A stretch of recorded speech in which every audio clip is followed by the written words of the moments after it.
those areas of Libya held by anti-Gaddafi forces, there is concern that the regime could use the air force to launch attacks.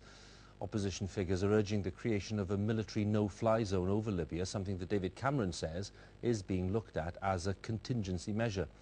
In the town of Ajabia, held by anti-Gaddafi groups, there have been 3 air attacks, the latest only yesterday. Our World Affairs editor John Simpson is there. He sent this report. Slowly, the rebels in the east are preparing themselves for the possibility of a showdown with Colonel Gaddafi. In Benghazi, there's no shortage of men willing to volunteer, but equally there's no great enthusiasm for any military intervention by the Western powers.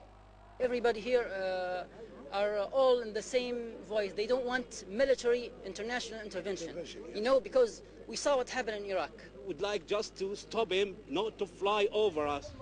Further along the coast, in the strategic town of Ajdabiya, there was more enthusiasm for the idea of a no-fly zone. Gaddafi, no good. Okay. For the rebels here, the sky is the danger.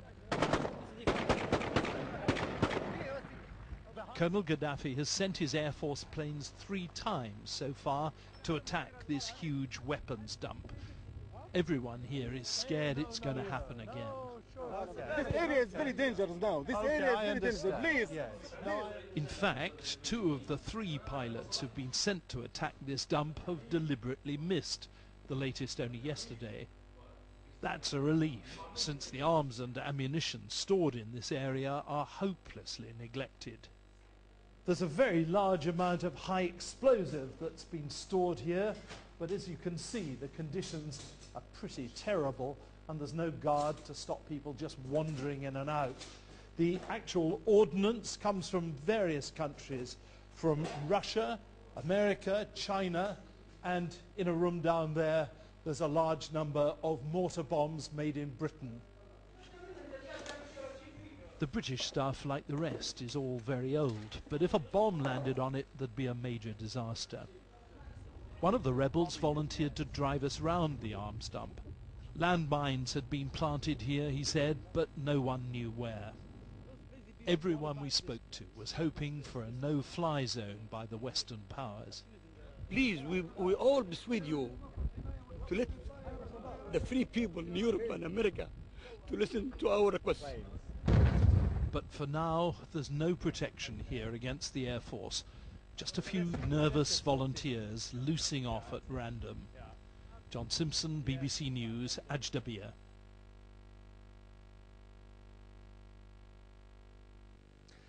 Well, David Cameron says that Britain should be prepared for every eventuality in Libya, including the possible imposition of a no-fly zone.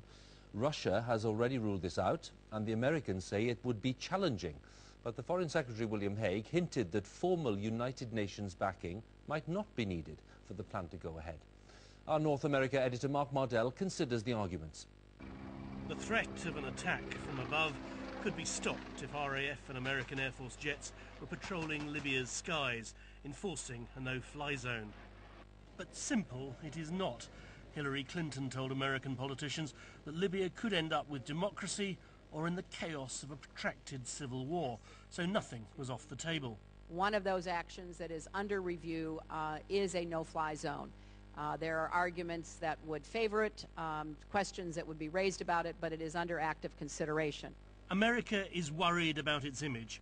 Hillary Clinton said monitoring the internet showed some in the Arab world fear that America plans to invade Libya. That was not going to happen. But some in the United States think their president could learn lessons from Britain.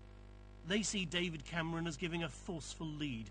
Senior sources say he sees this as a defining foreign policy moment and seems enthusiastic about a no-fly zone. It is not acceptable to have a situation where Colonel Gaddafi can be murdering his own people, using aeroplanes and helicopter gunships and the like, and we have to plan now to make sure if that happens we can do something to stop it. No-fly zones are nothing new. Britain and America enforced one over parts of Iraq before the war, but one of America's top generals says it would mean a serious campaign, bombing Libyan air defences. No illusions here, it would be a military operation. It wouldn't simply be telling people not to fly airplanes. But that's not the real obstacle. President Obama was elected promising to be very different to George W. Bush. In particular, he's worried about the idea of America being seen as using its military might to impose its will on other countries. He keeps talking about the need for the international community to speak with one voice. And on no-fly zones, the voices are very divided. NATO won't consider imposing a no-fly zone without UN backing, and the Russians and Chinese are not keen. Neither, it seems, is the US Defense Secretary. I would note that the UN Security Council resolution provides no authorization for the use of armed force. There is no unanimity within NATO for the use of armed force. Tens of thousands of refugees are crossing the border from Libya to Tunisia. America says it's moving its warships nearer to the coast to cope with this humanitarian crisis. That is Obama's priority, not another war. Mark Mardell, BBC News, Washington.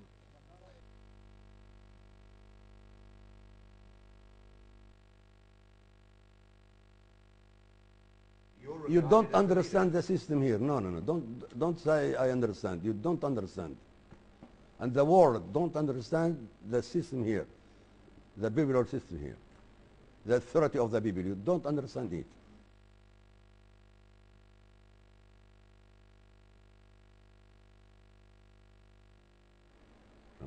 كيف الناس عبرت عن احتجاجها خرجت للشارع وقيل ان تم ضربها وقصفها. No demonstration at all in the streets. أنت شفت مظاهرات؟ Where? Where? هذه supporting us. They are not against us. No one against us. Against me for what? Because I am not president. They love me, all my people with me. They love me all. But if they do love they will die to protect me, my people. No. How would you describe Colonel Gaddafi's state of mind? I think he's enjoying the position that he's in. I think he quite likes being back in the place where he was for many, many years as the man who's the outcast, the man who's taking on the West single-handed. He brushed off international pressure. He said it doesn't matter. The important thing that matters is that my people love me and my people are behind me. So if international pressure won't do the trick of removing him from power, what will? Well, international pressure may well, in fact, play a part if indeed that happens. I mean, the point he makes repeatedly is that because he doesn't have an official position here, what can he step down from? Well, of course, you know, he went away at the end of the interview in a motorcade which had about 40 cars in it. I mean, he is the leader of this country, and he is in a position of power. But at the moment here in Tripoli, I have to say, the traffic is running. It's not a calm city, but it's a fairly quiet city.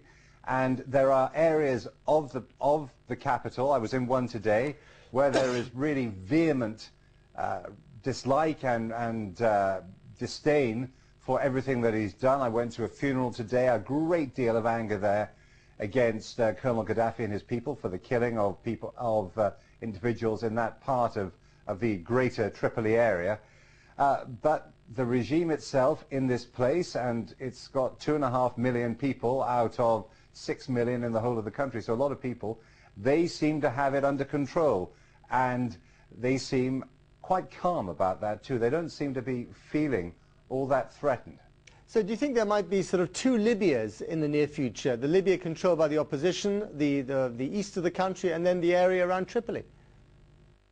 He wouldn't talk about any of the details of how exactly he goes about sorting this whole business out. How do they get back Benghazi and that kind of area? He wouldn't really grapple with the whole idea that he's lost large sections of his country. What he says is, look, yes, Benghazi and a few other places, but actually the vast bulk of Libya is still loyal to the government. And so, as I say, he seemed remarkably relaxed, and he laughed quite a bit, and he made some jokes as well. He said, with reference to the idea that people are trying to freeze his assets abroad, he says, look, I've got no money at all in London. He said, if they can find 1 million Libyan dinars there, I'll split it with you.